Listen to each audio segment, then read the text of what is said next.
After 3 years of sleeping rough, Francisco Carrillo is overcome with emotion as he tours his new apartment in Madrid.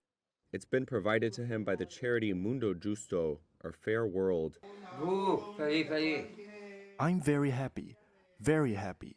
Look at this room. It's mine.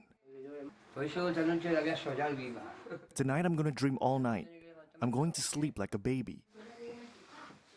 The 62-year-old pensioner found he couldn't afford rental prices in the Spanish capital when he moved from the south to seek treatment for throat cancer.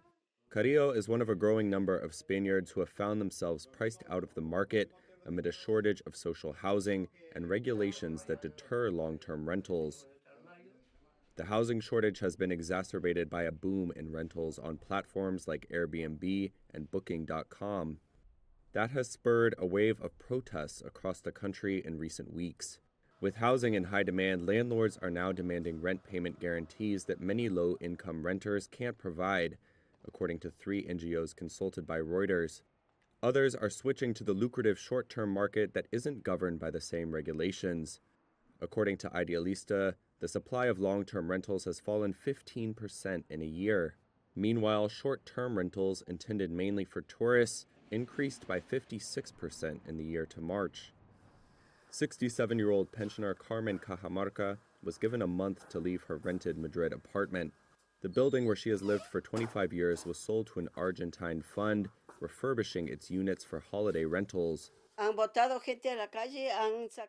People have been thrown out onto the streets, evicting those who have lived there for years.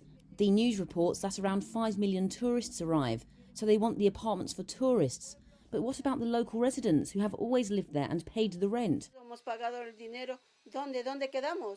Where do we stand?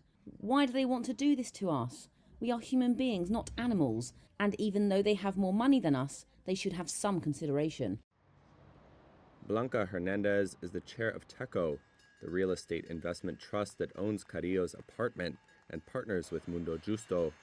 TECO, which went public in Spain in April, owns over 200 flats and works with dozens of NGOs who charge rent at 30% below market rates. It's an impact investment that balances economic profitability with social returns, but the focus is primarily on social profitability. The aim is to help end homelessness and provide housing to social organisations that assist these individuals in their integration into society.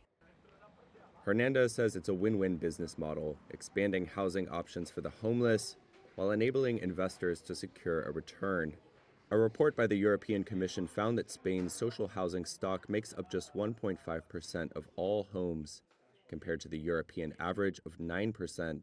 The socialist government's current plan for public housing will add 184,000 units over the next 3 years. And Spain's prime minister has said he would like the social housing stock to match the European average during his term, ending in 2027. But the Bank of Spain estimates that 1.5 million more homes are needed to pull Spain even. The country's housing minister said on Tuesday that the government had begun to work on a new plan to meet that target.